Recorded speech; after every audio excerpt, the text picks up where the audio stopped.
So in this video, small dosage of music theory. Hope you're still with me. I need to get into some intervals with everyone. We're going to be talking about major and minor and perfect intervals. And then I'll be giving a hint of ear training near the end. Let's begin. Oh, disclaimer, scales, gotta know your major scales. I have worked on C on this channel, G, D, A, and E, and then F major. Those are the skills that I've touched upon for beginner so far, and I'm gonna go ahead and talk about the C major scale with intervals and probably the G major scale as well. Let's begin. All right, first things first, C major scale.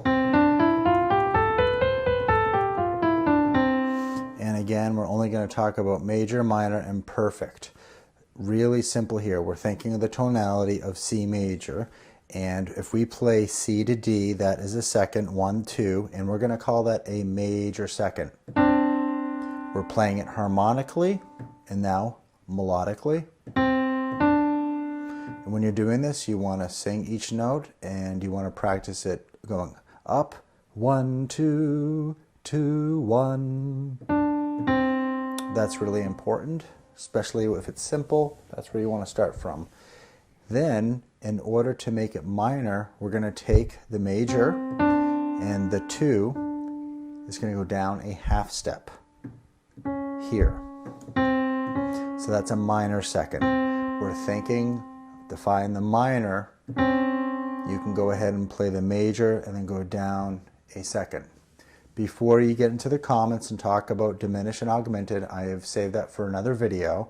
I want to keep things fairly simple. Now we're going to go ahead and play a third.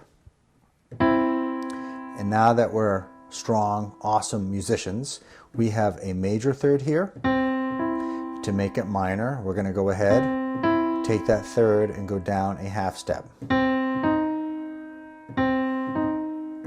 Beethoven's Fifth is off of the minor third. I think it was in this key though. So anyway, that is a good way to think about ear training on what motives or melodies that start on different intervals. Happy birthday. Okay, starts off with a second. That helps some learners. And we're going to a fourth, and we are going to call this a perfect fourth. So we're in C major here. But if I keep this interval going, and in my left hand, if I play C minor,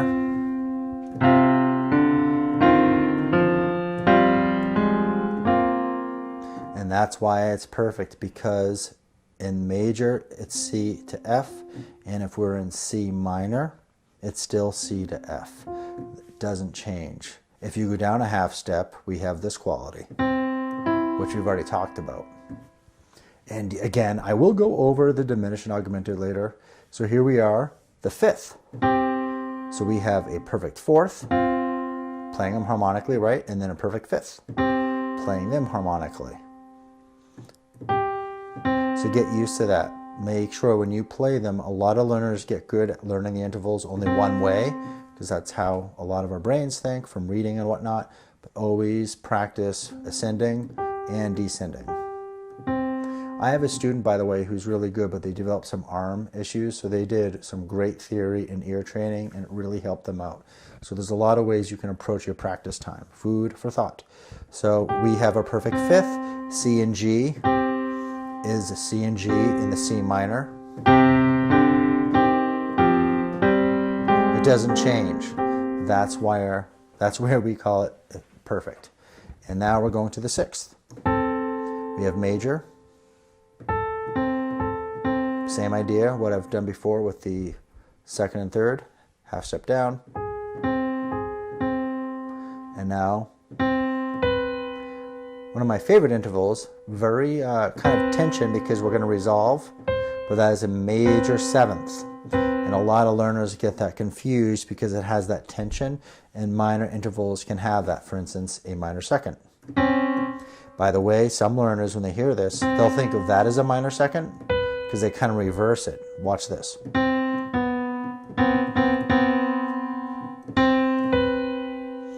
to make this is a major 7th, to make it minor, same thing.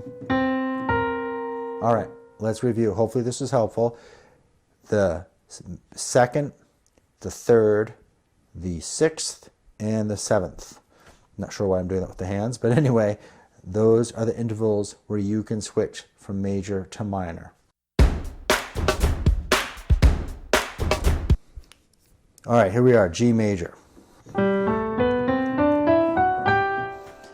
Let's go ahead and try to build a minor 6 from G major. Give you a few seconds. 2, 3, 4, 5, 6. There it is. If you got that, it's great.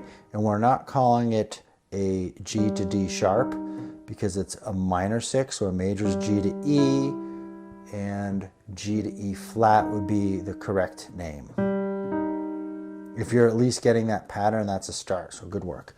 All right, here's another one. Play a major 3rd. Pretty easy, especially if you practice those scales. There you go. All right, here we go. 2 more. Play a minor 7th.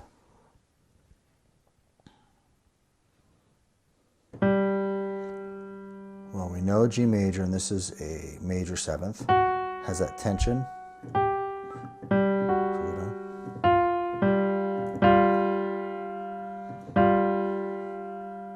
There it is, that's the minor 7th. All right, one more. Play a perfect octave. Sorry, I become a geek at these things because I compose and we get into this. All right, in the comments, let me know what ideas you try when you learn these intervals. If it's by singing, hearing, or some like the whole step techniques and half steps. I decided to take the angle of knowing the major scale.